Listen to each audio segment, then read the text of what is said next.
18장 10절부터 14절 말씀 함께 나누겠습니다. 18장은 예수님의 설교가 들어있고요. 오늘 우리가 읽은 본문은 세 번째 설교입니다. 이 단락에서 예수님이 설교하시는 내용은 주로 이웃사랑과 관련된 내용들입니다. 그리고 특별히 이웃들 중에서도 불신자들이 아니라 함께 신앙생활하는 내 옆에 있는 다른 성도들을 어떻게 대하고 또 그들에게 어떻게 행동할 것인지를 주님께서 명령하십니다. 모든 내용들이 다 마찬가지지만 이 모든 내용들은 몰랐던 내용을 깨닫게 되는 지적인 변화를 추구하는 것이 아니고요. 실제로 내 옆에 있는 사람에게 내가 어떻게 행동할 것인지 실제 행동의 변화를 요구하는, 그러니까 우리가 주님의 말씀을 잘 들었다, 이해했다, 순종한다고 하는 건 행동의 변화가 수반되어야만 그렇게 고백할 수 있는 그런 설교 내용들입니다. 제가 어렸을 때에 우리 목사님께서 설교하시면서 외국에 있는 목사님 설교를 인용하신 적이 있어요. 외국에 있던 목사님이 1년 내내 고린도전서 13장 사랑장만 계속 줄기차게 반복해서 설교를 하셨대요. 그래서 성도들이 물었답니다. 언제까지 이거 설교하실 거냐? 그랬더니 목사님이 그렇게 대답했다고 그러시더라고요. 아무리 사랑장을 설교해도 옆에 있는 사람을 사랑하는 모습이 나타나지 않는데, 사랑하는 데 있어서 변화가 없는데 내가 어떻게 다른 데로 넘어가느냐. 제가 그 설교 들은 게 기억이 납니다. 만약에 그 목사님처럼 설교하면 저는 한 본문을 1년이 아니라 10년, 20년 계속해야 될지도 모를 것 같아요. 참 변하기가 어렵죠. 특별히 요즘은 우리가 직장생활하거나 일상생활에서도 참 힘든 일들이 참 많이 있는 때들이고 또 날씨가 무더워졌죠. 그래서 흔히 이야기하는 불쾌지수도 높고 이런 때여서 피차 서로 조심하고 또 서로 잘 섬기기 어려운 그런 시기가 아닌가 싶습니다. 오늘 말씀 내용은 굉장히 단순합니다. 우리가 오늘 말씀을 잘 듣고 또 우리 스스로 잘 생각하고 순종하는, 실천하는 성도들이 될 수 있었으면 좋겠습니다. 처음에 말씀드린 것처럼 예수님이 세 번째 이웃사랑의 설교를 하시는데 첫 번째 내용은 어린아이처럼 되라는 거였죠. 다르게 표현하면 업신여김을 받는 자가 되라는 겁니다. 두 번째 설교는 실족하게 하지 말라. 소자 하나라도 범죄하게끔, 죄를 짓게끔 네가 만드는 사람이 되지 말라. 이렇게 말씀하셨습니다. 오늘 세 번째 내용이에요. 세 번째 내용은 10절에서 예수님이 하실 말씀을 다 말씀하십니다. 그러니까 10절만 잘 이해하시면 오늘 본문을 다 이해한 것인데, 그 뒤에 주님께서 부연 설명하시면서 11절부터 13절까지 비유를 말씀하시고 다시 14절의 결론을 말씀하십니다. 그러니까 10절을 눈 크게 뜨고 잘 보시면 뒤에 있는 내용은 그냥 거저 다 이해할 수 있습니다. 10절을 볼게요.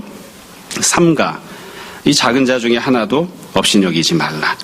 너에게 말하노니 그들의 천사들이 하늘에서 하늘에 계신 내 아버지 얼굴을 항상 배움느니라. 자, 이 10절 내용을 보시면 세부적으로 세 가지 내용이 들어있습니다. 처음에 말씀드린 것처럼 이 명령은 너 자신이 하나님께 어떻게 하라 이런 내용이 아니거든요. 네가 네 옆에 있는 다른 성도에게 어떻게 행동을 해야 된다는 명령입니다.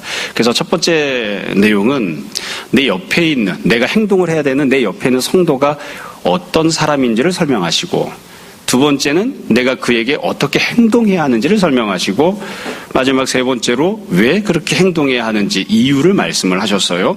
첫 번째로 보시면 대상을 보자고요. 삼가 이 작은 자 중의 하나도, 그러니까 내 옆에 있는 성도를 예수님이 뭐라고 말씀하셨냐면 작은 자라고 말씀하셨습니다. 개인적으로 굉장히 좋아하는 부분입니다. 작은 자란 건 도대체 몇 센치 이하일까? 제가 기준입니다. 저 정도면 작은 자에 해당할 것 같아요. 그러니까 이 헬라어 성경에서도 작다라고 하는 건 분명히 신체적인 기준이에요. 그러니까 신체적으로 작은 사람, 문자적으로 그런 표현은 아니지만 결국 어린아이죠. 소자, 작은 사람을 뜻하는 거예요. 물론 이게 신체적인 것만이 아니라 여러 다른 부분에서 부족하거나 좀 모자란 부분이 있는 사람들을 지칭하겠죠. 좀 돈이 없는 사람, 좀 건강이 약한 사람, 좀 학식이 부족한 사람, 사회적 신분이 좀 낮은 사람, 여하튼 무언가가 좀 작은 사람을 지칭한 게 아닌가 싶습니다. 여러분 여기 보면 참 이게 어떻게 보면 감사할 일이기도 하고 어찌 보면 안타까운 일이기도 한데, 예수님께서 말씀하실 때 네 주변에 작은 자도 있고 중간치도 있고 큰 자도 있다 이렇게 말씀하신 게 아니에요. 내 주변에는 다 작은 사람만 있습니다. 작은 사람들만. 사실 우리가 삶을 살면서 보면 다 멀쩡해 보이지만 속을 들여다보면 무엇인가 부족하거나 작은 부분들이 사람은 누구나 다 갖고 있죠. 그러니까 이렇게 무언가 부족함을 갖고 있는 작은 사람들이 주변에 있는데 그들 중의 한 사람에 대해서라도 이렇게 말씀하신 거예요. 다시 말씀드립니다. 사람마다 갖고 있는 작은 부분들이 다 다릅니다. 어떤 사람은 1번 부분이 작고 어떤 사람은 2번 부분이 작고 어떤 사람은 3번 부분이 작습니다. 그러니까 내 주변에 있는 사람들에 대해서 내가 행동을 할 때에 그 중에 무언가가 작은 부분을 갖고 있는 사람이 있어요. 무언가가 작은 부분을 갖고 있는 사람. 뒤집어 이야기하면 이 사람은 자기가 갖고 있는 약점 이외의 다른 부분들은 다 장점이거나 우월한 그런 특징을 갖고 있을지도 모르겠습니다. 여하튼 무언가가 부족한 부분을 갖고 있는 그런 한 사람에 대해서 이게 대상에 대해서 설명하셨고 두 번째로 그럼 그에게 어떻게 행동을 해야 되는가 예수님이 딱 한 가지만 명령하셨죠. 업신여기지 마라. 업신여기지 마라. 여러분 업신여긴다는 게 무슨 뜻일까요? 간단합니다. 우리가 다 알고 있잖아요. 말로 이렇게 구체적으로 국어사전 풀이하듯이 설명은 못해도 뭐가 업신여긴 것인지는 잘 알고 있습니다. 이게 비슷한 동요를 찾아보니까 비웃다, 경멸하다 그런 단어더라고요. 그리고 이 헬라어 성경에서 사용한 이 표현은 신약 성경에 많이 나오지 않습니다. 다른 부분들을 보면 몇 군데 나오지 않는데 영어로 번역하면 그냥 look down, 아래로 내리보는 거예요. 아니면 look 리를. 이게 제일 어려운 발음이라 좀 마음에 안 들지만 하찮게 여기는 겁니다. 하찮게. 그래서 업신여긴다라고 하는 건 이런 뜻이에요. 항상 업신여길 때에는 기준이 있어요. 무언가를 기준 삼고 그것에 비해 열등하다고 여기기 때문에 하찮지 않게 대하는 그게 이제 업신여기는 겁니다. 그래서 일반적으로는 자기 자신을 기준으로 삼죠. 저 사람은 나보다 못난 구석이 있기 때문에 나보다 부족한 구석이 있기 때문에 그것을 꼬투리로 삼아서 그 사람에게 함부로 대하거나 그 사람에게 아무렇게나 대하는 하찮지 않게 그냥 그렇게 처리하는 그런 모습을 이제 업신여긴다 이렇게 우리가 이해하면 됩니다. 이 똑같은 단어가 성경에 어디에 사용되냐면 업신여긴다라고 하는 표현으로 번역되진 않았지만 앞에 나오는 마태복음 6장을 보면 무언가를 중히 여기고 무언가를 경히 여긴다. 이 부분에서 사용되었습니다. 왜 번역을 다르게 했는지는 모르겠어요. 우리가 아는 잘 유명한 부분입니다. 한 사람이 두 주인을 섬기지 못한다. 하나님과 돈을 겸해서 섬기지 못하고 하나님을 중히 여기고 아니면 돈을 중히 여기고 둘 중에 하나를 중히 여기고 둘 중에 하나는 경히 여긴다. 이렇게 말씀하셨는데 그때 경히 여긴다고 하는 게 업신 여긴다는 뜻입니다. 그러니까 두 가지 중에 한 가지 선택하는 거예요. 비교하는 거죠. 하나님을 선택할 것이냐 돈을 선택할 것이냐. 그때 만약 돈을 선택하면 네가 하나님을 업신여긴 것이다. 그렇게 예수님 말씀하시는 거예요. 그러니까 업신여기지 마라. 다른 무엇보다도 중하게 여겨라. 그렇게 말씀하신 겁니다. 뭐 어렵지 않아요. 옆에 있는 다른 성도를 업신여기지 말라. 이게 예수님이 주시는 명령입니다. 여기까지만 읽어도 사실 주님이 어떤 걸 요구하고 계신지 무엇이 주님의 뜻인지 알 수 있고 얼마든지 순종할 수 있습니다. 우리가 참 이게 어려워서 순종하기가 쉽지 않아서 그렇죠. 10절 부분에 보면 예수님이 다시 한 번 더 이유를 설명하십니다. 이게 세 번째 내용 항목입니다. 그럼 왜 업신여기면 안 되는가? 이유를 말씀하셨는데 10절도 이렇게 말씀하셨어요. 너에게 말하노니 그들의 천사들이 하늘에 계신 내 아버지 얼굴을 항상 배옵느니라. 이러하니까 옆에 있는 사람을 업신여기지 말라고 말씀하신 거예요. 이 내용을 잘 보시면 이것도 그냥 누구나 글자를 알면 다 이해할 수 있는 내용이죠. 왜 그 사람을 업신여기면 안 되는가? 간단해요. 하나님께서 그 사람에게 천사를 붙여주셨어요. 내가 봤을 때 내 옆에 있는 사람이 다 작은 자들이거든요. 작은 자들 중에 한 사람인데 그 작은 자를 위해서 하나님이 천사를 보내주셨어요.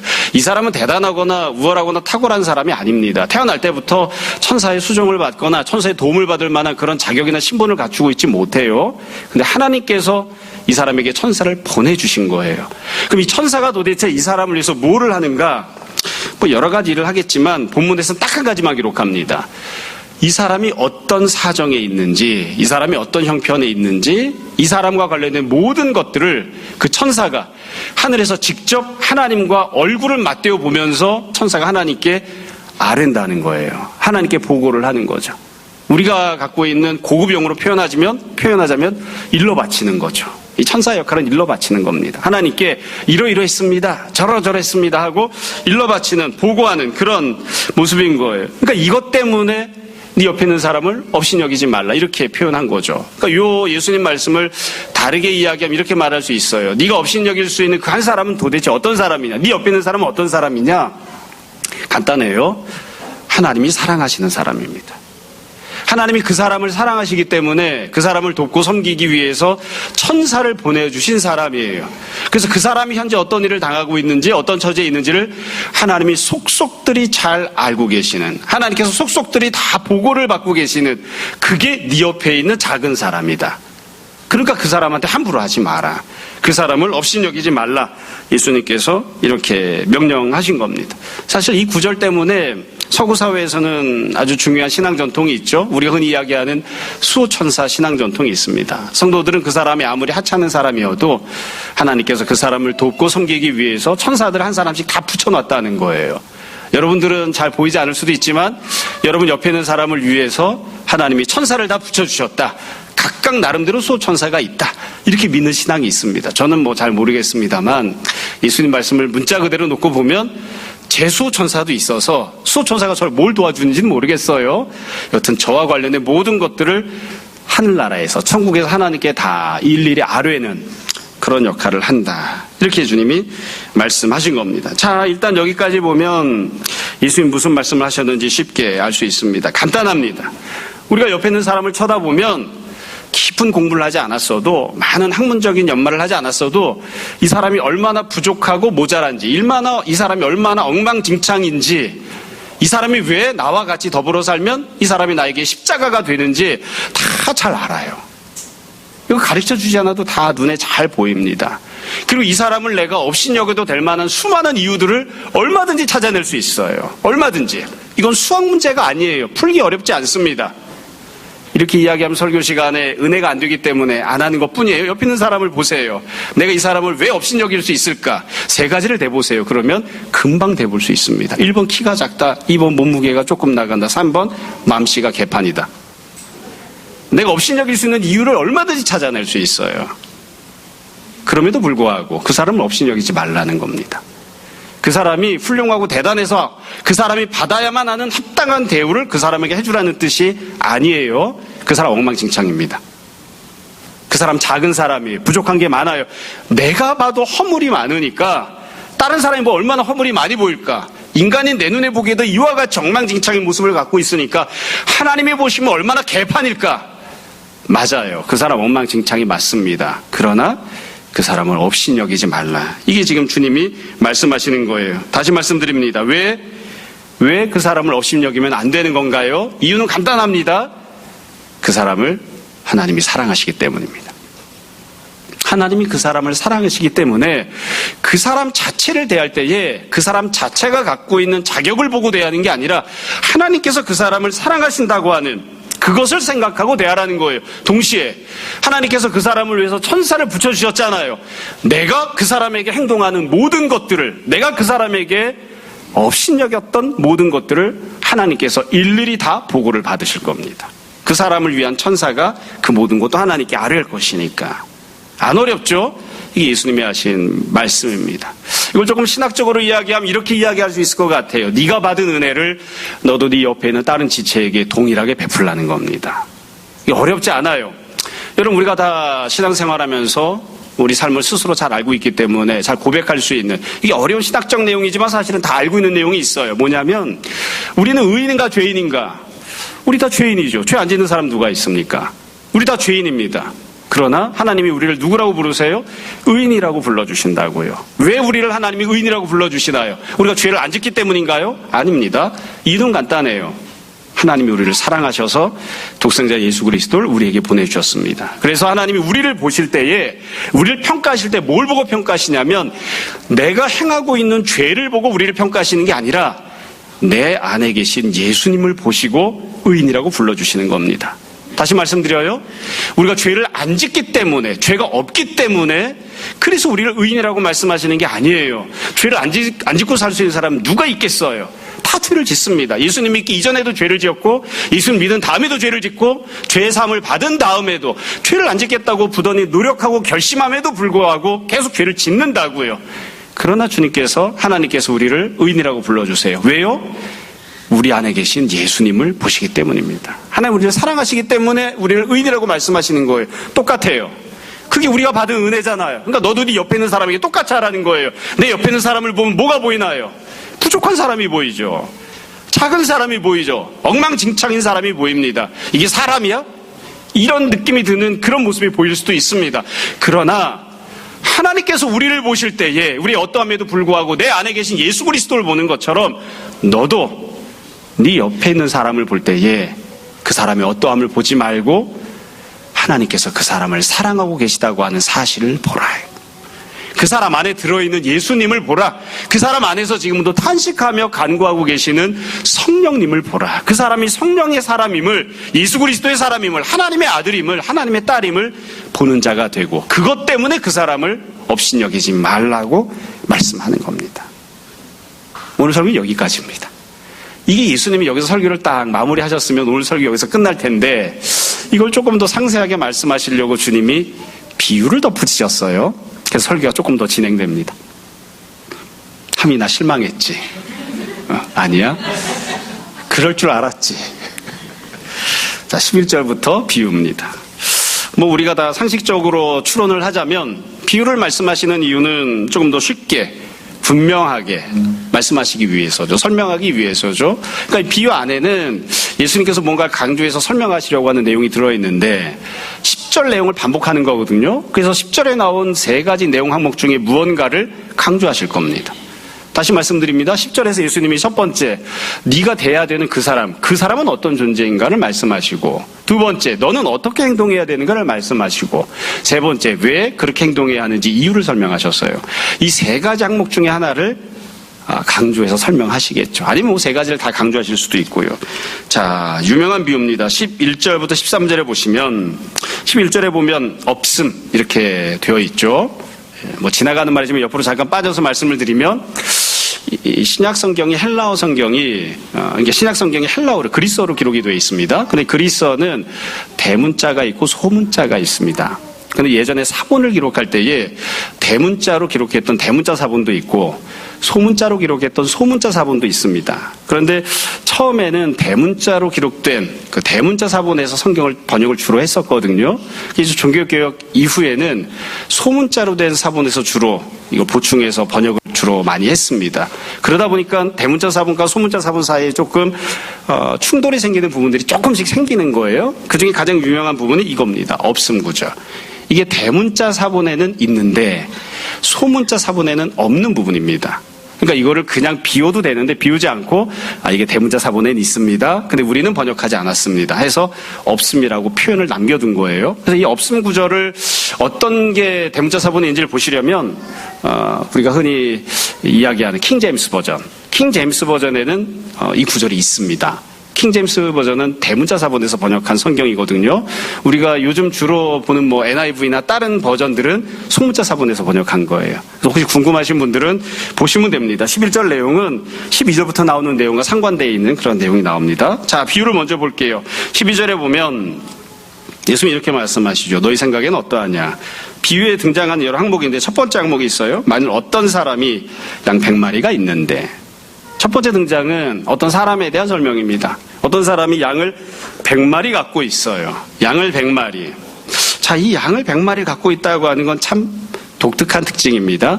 이 사람에게 다른 게 없어요. 양 100마리만 있는 것으로 설명을 했다고요. 그럼 이 사람의 소유물이 양 100마리라고 하는 건 어떤 특징을 갖는가? 일단 이 100마리는 다 이 사람의 소유물이죠.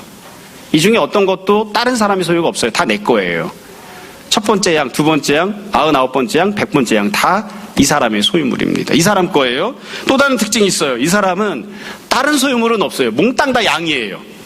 우리가 돈을 갖고 있을 때 1,000원짜리, 5,000원짜리, 10,000원짜리, 50,000원짜리, 어떤 분은 10만원짜리, 100만원짜리 수표를 갖고 있을 수 있죠. 만약 이렇게 다 각기 다른 종류의 화폐들을 갖고 있으면 그 중에 하나 선택해라 그러면 제일 금액 높은 걸 선택하면 돼요. 근데 이분은 지금 뭘 갖고 있느냐? 100마리가 다 양이에요. 양도 있고 소도 있고 낙타도 있고 말도 있고 코끼리도 있고 호랑이도 있고, 이게 아니에요. 다 양만 갖고 있어요. 다 똑같이. 이걸 다르게 표현하면 이렇게 이야기할 수 있습니다. 양들의 차이가 얼마나 있었을까요? 대동소이예요. 양 중에 어떤 거는 70cm, 키가 70cm인데 어떤 거는 키가 3m짜리 아니에요. 서로 양들의 차이가 있어서 어떤 건 조금 크고 어떤 건 작습니다. 어떤 건 통통하고 어떤 건 홀쭉해요. 그러나 대동소이할 뿐이고 사실은 거의 비슷한 거예요. 그러니까 이 사람은 딱 양 한 종류에 대해서만 100마리를 쭉 갖고 있는 거예요. 이걸 조금 다르게 앞에서 나왔던 비유 말씀대로, 앞에 나왔던 예수님 말씀식으로 이야기하면 이렇게 말할 수 있어요. 못난이 삼형제, 못난이 양 100개를 이 사람이 갖고 있는 겁니다.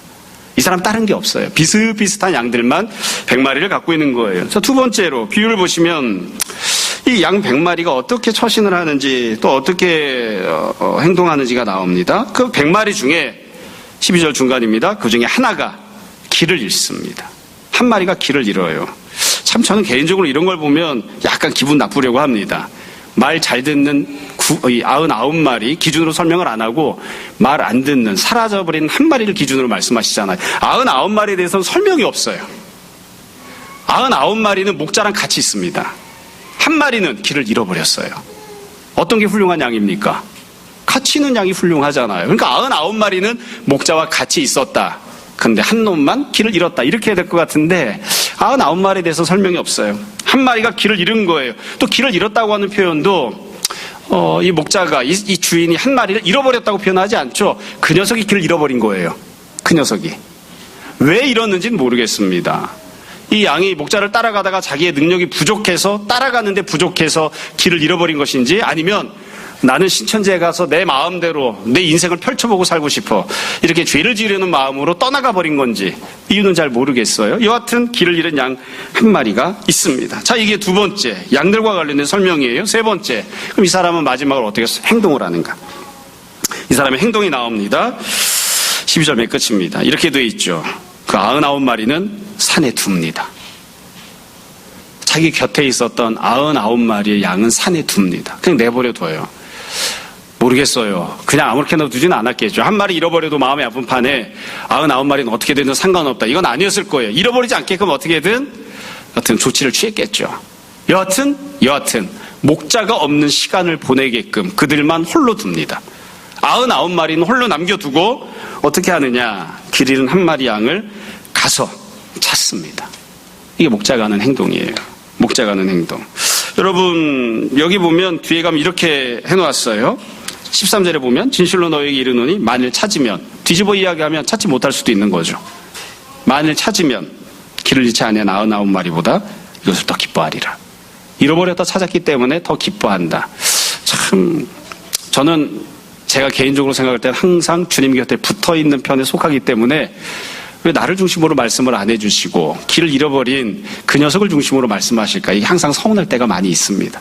여튼 이 주인이 이렇게 행동을 한 거예요. 99마리는 내버려 두고 한 마리를 찾기 위해서 가서 찾아오는, 그리고 그걸 더 기뻐하는, 이게 예수님 말씀하신 비유입니다. 여러분 이 비유를 잘 보세요. 어렵지 않아요. 이 비유에서 예수님이 강조하시려고 하는 부분은 뭘까요? 강조하시려고 하는 부분은 뭘까요? 이 비유를 읽으면서 우리가 잘 생각해야 됩니다. 종종 이 비유에 대해서 오해하는 경우들이 있는데 저도 전도사 때는 그렇게 오해해서 잘못 설교하고 그랬습니다. 이 비유를 읽을 때 저는 어떤 생각을 했냐면 너는 목자니까 길을 잃어버린 양을 찾으러 가야 된다 이렇게 생각했어요. 아니에요. 찾으러 가는 목자 주인은 누굽니까? 예수님이십니다. 목자는 딱 한 분 예수님뿐이세요. 누구도 목자가 아니에요. 우린 다 누군가요? 우린 다 양이에요. 이 주인에게 100마리의 양이 있었는데 시덥지 않은 녀석들만 100마리가 있었다고요. 어떤 놈은 조금 괜찮고 어떤 놈은 좀 모자라요. 그러나 다 똑같이 양만 있어요. 우리가 다 그 양들이에요. 어떤 사람은 그렇게 생각해요. 나는 양이 아니고 말이야. 나는 돼지야. 나는 소야. 웃기고 있네. 너도 양이고 나도 양이고 길 잃어버린 그 녀석도 양이야. 그러니까 우리 다 비슷해요. 나는 대단하고 훌륭하고 나는 주님 곁에 남아있으니까 칭찬받을 만하고 상급받을 만하지만 저 녀석은 길을 잃어버렸으니까 엉망진창이고 개판이지. 아니에요. 나도 양이고 그 사람도 양인 거예요. 그러니까 우리가 이 비유를 들을 때 항상 어떤 생각을 해야 되냐면 너도 양이야. 근데 양으로서 네가 네 옆에 있는 다른 양에게 어떤 태도를 취해야 되는가 이걸 생각해야 되는 것이지 너는 목자이고 네가 길 잃어버린 양을 찾아올 의무와 직분을 갖고 있다. 아니에요.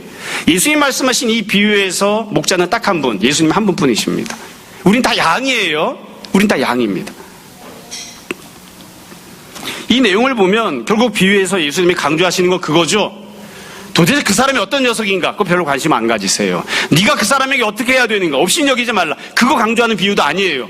왜 그 사람을 업신여기면 안 되는지 이유를 설명하시는 걸 강조하신 거죠. 왜 그 사람을 업신여기면 안 됩니까? 왜? 내가 왜 내 옆에 있는 길 잃어버린 그 양을 업신여기면 안 되는 건가요? 왜? 그 이유가 뭔가요? 이유가 간단해요. 목자가 그 양을 사랑하거든요. 주인이 그 양을 사랑하거든요. 그 주인이 주인 곁에 남아있는 99마리의 양들을 사랑하는 것처럼, 우리를 사랑하는 것처럼 길을 잃어버린 그 양도 사랑해서 찾으러 가거든요. 그러니까 길을 잃어버려서 지금 헤매고 있는, 다시 말씀드려요, 어쩌다 보니 헤매게 되었든 아니면 죄를 짓다가 헤매게 되었든 길을 잃어버린 그 양을 너는 업신여기지 마라. 목자가 사랑하는 양이니까, 주인이 찾으러 가는 양이니까 너는 그 양을 대할 때에 목자가 사랑하는 양으로, 목자가 찾으러 가는 양으로 그렇게 대하라. 그렇게 지금 예수님이 말씀하신 거예요. 그러니까 이 비유의 핵심은 왜 그 사람을 업신여기면 안 되는지를 설명하는 거죠. 그 사람의 실체가 무엇이냐? 네가 보기엔 개떡 같은 존재지만, 아무것도 아닌 존재지만, 부족한 게 많은 작은 양에 불과하지만, 길조차 잃어버린 양에 불과하지만, 존중받을 아무런 이유가 없지만 그 양의 실체는 예수님이 사랑하시는 양, 예수님이 찾아오기를 원하시는 양이라는 거예요. 그러니까 그 양에 대해서 함부로 대하지 말고 그 양을 업신여기지 말라. 그렇게 말씀하시는 거죠. 여러분, 여기 보면 목자가 행동을 하죠. 목자가 찾으러 갑니다. 이것도 우리가 잘 이해해야 돼요. 종종 이런 얘기를 이렇게 하다 보면, 이렇게 본문을 읽고 또 말씀을 나누다 보면 자꾸만 우리가 길 잃어버린 양의 입장에 서서 길 잃어버린 양이 괜찮은 존재인 양, 혹은 그렇게 길을 잃어버린 채로 살아가는 그가 원하는 삶의 방식을 허용해 주어야 하는 양, 종종 그렇게 생각하는 때들이 있어요. 결국 그렇게 생각하면 안 됩니다. 목자가 왜 찾아가는 거죠? 더 이상 네가 있는 그 자리에 있지 말고 나에게 속하라고 데리고 오기 위해서 가는 거잖아요. 네가 지금 살고 있는 그 삶의 양식으로 살면 안 된다고 금지하기 위해서 가는 거잖아요.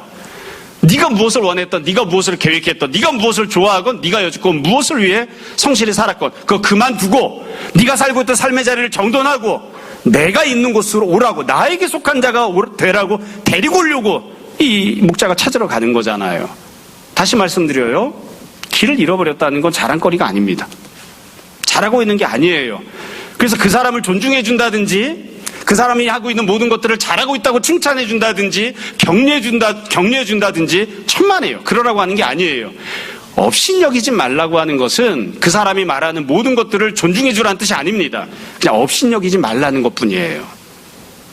목자가 왜 찾으러 갑니까? 그렇게 사는 거 그만두라고. 데리고 오기 위해서 찾으러 가는 겁니다. 그럼 양이 해야 되는 행동은 뭘까요? 가끔 이런 얘기 할 때마다 마음에 갈등이 생겨요. 목자가 찾으러 갔어요. 주인이 찾으러 갔는데 양이 뻗팅깁니다. 나 안 갈래요. 그럼 어떻게 해야 되는 거죠? 어떻게 해야 될까요? 이게 참 깊은 고민입니다. 몇 번까지 가자고 권해야 될까? 그러다가 너는 그러면 가고 싶지 않구나. 그래서 목자가 양을 존중해서 내가 3번이나 고면했는데 네가 지금 살고 있는 삶의 양태로 그냥 살겠다고 그렇게 생각하니까, 그건 네 자율적인 결정권이니까 내가 널 존중해 줄게. 그냥 그렇게 살아라. 이렇게 존중을 해줘야 되는 것인가? 억지라도 끌고 와야 되는 것인가? 현실 속에서는, 사실 이 비유에서는 목자가 양을 딱 안고 오면 그만이지만 현실 속에서는 길 잃어버린 양을 향해서 몇 번이나 예수님 말씀하셔도 지 멋대로 가버린 사람이 있잖아요. 끌고 올 방법이 없어요. 선악과 따먹고 지옥으로 들어가 버리겠다는데 이걸 무슨 재주로 막습니까? 내버려둔 수밖에 없어요. 그래서 가끔 이게 고민을 하죠. 인격적으로 대할 것인가? 강제적으로 끌고 올 것인가? 강제적으로 끌고 오면 끌려올 수 있는 것인가? 여러분, 그래서 기본적으로 회개라는 건 무슨 뜻입니까? 목자가 찾아왔을 때 자기 삶을 포기하는 게 회개입니다. 내가 자발적으로 주님 앞에 나아가서 내가 죄인입니다 이렇게 고백하는 것도 당연히 회개지만, 목자가 찾아왔을 때 그만두겠습니다 이렇게 말하는 게 회개하는 겁니다. 근데 그게 안 돼서 이제 어려운 경우들이 많이 생기는 거죠. 제가 오늘 드리려고 하는 말씀은 여기까지입니다. 진짜로 다 말씀드렸습니다. 자, 오늘 말씀을 정리를 할게요.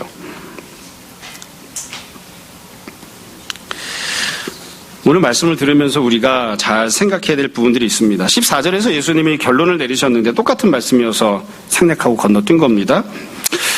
오늘 말씀을 보면서 우리가 몇 가지를 다시 한번 스스로에게 돌이켜보고 생각할 수 있었으면 좋겠습니다. 첫 번째입니다. 우리는 누군가요? 이거 제일 중요합니다. 우리는 누군가요? 나는 누굽니까? 나는 작은 사람입니다. 나는 부족함이 있는 사람입니다. 예수님께서 설교를 시작하실 때 제자들이 물었다고요. 누가 큽니까? 이렇게 물어봤어요. 예수님 계속 말씀하신다고요. 나는 누군가요? 나는 작은 사람입니다. 난 목자가 아닙니다. 나는 양이에요. 저 사람들은 다 양이지만 나는 말, 소 아니에요. 나도 양이에요. 저 사람보다 내가 10cm가 큰 거예요. 저 사람보다 내가 5kg가 더 찐 것뿐이에요. 그래도 나는 양이에요. 나는 부족한 것이 많은 작은 소자 중에 한 사람일 뿐입니다. 나는 주인과 목자에게 속해 있는 여러 많은 이 양들 중에 한 마리에 불과할 뿐입니다. 그게 나예요. 그걸 인정하지 않으면, 그걸 인식하지 않으면 이 주님 말씀에 순종할 수 없습니다. 나는 누군가요? 스스로를 크게 여기면 안 됩니다. 나는 작은 자입니다. 나는 양입니다. 이걸 잘 기억했으면 좋겠습니다. 두 번째로, 내가 옆에 있는 성도에게 어떻게 행동해야 되나요? 업신여기면 안 됩니다. 업신여기는 행동을 하면 안 됩니다. 계속 몇 번이나 말씀드렸죠. 이것만 오늘 잘 기억하시면 됩니다. 왜 업신여기면 안 되는 건가요? 우리가 다 이미 들어서 알고 있죠? 그 사람 자체는 업신여겨도 충분할 만한 아주 악한 모습을 갖고 있습니다. 나쁜 놈이에요. 업신여겨도 돼요. 나보다 부족한 부분도 많이 있어요. 그 사람이 갖고 있는 모습은 그래요. 그러나 예수님이 그 사람을 사랑하시잖아요. 그 사람이 부족하다는 걸 알면서도 예수님이 사랑하시잖아요. 그래서 업신여기면 안 되는 겁니다. 예전에 이렇게 인터넷에서 떠돌던 유머가 있었어요. 아줌마들이 그런다고 그러잖아요. 아주머니들께서 인생이 힘들고 어려운 일이 있으면 남편의 주민등록을 꺼내서 본다고 그러죠. 내가 이것도 사람 만들었는데 이 정도 일을 내가 헤쳐나가지 못할까? 여러분, 내 옆에 있는 사람이 완벽해서 존중해주고 있는 게 아닙니다. 부족해요. 모자라요. 어떤 때는 저 속에 들어앉은 게 짐승일까? 아니면 사탄일까? 막 이런 생각이 들 정도로 내 옆에 있는 사람이 막 혐오스러운 모습을 가질 때도 있어요. 근데 그 자식이 또 교회는 다닌다네? 존중해줘야 됩니다. 이유는 그 사람이 대단하고 탁월해서가 아니라 부족하지만, 모자라지만, 길을 잃어버렸지만 예수님이 그걸 다 아시면서도 그 사람을 사랑하시기 때문입니다.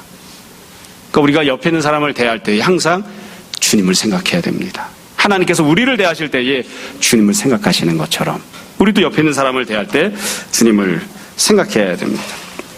어렵지 않죠? 어렵지 않죠? 또 다른 우리가 꼭 생각해야 될 점이 있습니다. 여러분, 이 설교를 하면서 현실 속에서 이렇게 쭉 생각을 하다 보면 참 그런 생각이 들어요. 종종 이런 말씀을 듣다 보면 우리가 마치 무슨 권리가 있는 양 옆에 있는 사람한테, 내가 부족하잖아요. 근데 옆에 있는 사람이 나한테 업신여기거나 이런 행동을 하면, 예수님이 업신여기지 말라고 했는데 너는 왜 나를 업신여겨? 이러면서 그 사람을 제재하거나 그 사람을 정죄하는 모습으로 이 본문을 사용할 때가 있어요. 이 본문은 그런 뜻이 아니에요. 업신여김을 받아 마땅한 부족한 작은 자들에게 권리를 부여하는 본문이 아니에요. 너 나한테 그렇게 행동하면 안 돼. 이렇게 얘기하는 게 아니라 내가 내 옆에 있는 사람에게 어떻게 행동할 것인가, 이것만 규정한 겁니다. 이것만 규정한 거예요. 예수님께서 설교하셨던 것을 생각해 보세요. 첫 번째 설교가 뭐죠? 어린아이처럼 되라는 거예요. 그 당시 사회에서는 어린아이가 부당한 대우를 받았거든요. 너는 업신여김을 받을 것이다. 성도는 업신여김을 받을 것이다. 그러나 너는 옆에 있는 사람을 업신여기지 말라. 이게 주님이 말씀하시는 겁니다. 그러니까 우리는 업신여김을 받을 때에 그럴 수 있지라고 수긍해야 됩니다. 반발할 필요가 없어요. 왜 저 사람 예수님 말씀대로 안 해? 그렇게 정죄하거나 비판할 필요도 없어요. 업신여김 받을 수 있다는 생각을 가져야 됩니다. 그렇지만 나는 업신여기지 않겠다고 생각을 해야 됩니다. 여러분, 우리가 어떻게 옆에 있는 사람을 대하는지를 잘 한번 생각해 봤으면 좋겠습니다. 어느덧 6개월이 지나다 보니까 올해 처음 시작할 때 이렇게 살아야지 저렇게 살아야지 마음에 결심하고 또 결단하고 계획을 세웠지만 피로가 이렇게 많이 축적이 돼 왔어요. 절반쯤 지나왔으니까요. 날씨가 더워지다 보니까 참 이게 찌뿌둥하고 후덥지근하고 불쾌지수는 올라가고, 그래서 본성이 자꾸 이렇게 튀어 올라오죠. 옆에 있는 사람을 보면 예수님이 보이는 것보다 그냥 사탄이 보이는 때가 많습니다. 그 사람 자신이 보일 때가 많아요. 그래서 막 짜증이 나고 또 옆에 있는 사람에게 함부로 대하고, 그리고 옆에 있는 사람이 함께 신앙생활하는 사람임에도 불구하고 업신여기고 그 사람의 허물을 들춰내고 사실은 그래도 내가 속이 후련하지도 않는데 그런 때들이 많이 있습니다. 우리는 정말 예수님 말씀을 하나님 말씀이라고 믿고 순종하려고 하는가? 다 그렇게 순종할 수 있었으면 좋겠습니다. 내가 과연 내 옆에 있는 성도를 귀하게 대하는지, 내 옆에 있는 사람을 볼 때에 그 사람을 사랑하시는 예수님을 바라보려고 하는지 다시 한번 잘 생각해보고, 주님, 우리가 다 거듭난 것처럼 우리의 눈 얼마나 저 사람 사랑하시는지 볼 수 있게 해주시고, 우리의 귀도 거듭나게 해주셔서 주님께서 저 사람에게 사랑하다 말씀하시는 내용도 내가 듣게 해주시고, 우리의 손과 발도 거듭나게 해주셔서 내가 내 옆에 있는 사람 잘 돌보아주는, 잘 섬겨주는 그런 사람 되게 해주십시오. 우리가 그렇게 기도하고 그렇게 살 수 있었으면 좋겠습니다. 모두가 다 부족하지만 서로의 허물을 덮어주는, 우리 모두가 다 작은 자에 불과하지만 주님의 사랑을 기억하는 우리 모두가 될 수 있기를 주님 이름으로 축원합니다. 잠시 기도하겠습니다. 오늘 말씀을 정돈해 보십시오. 이 시간 우리 함께 잠시 회개와 결단의 기도합시다. 기도하겠습니다.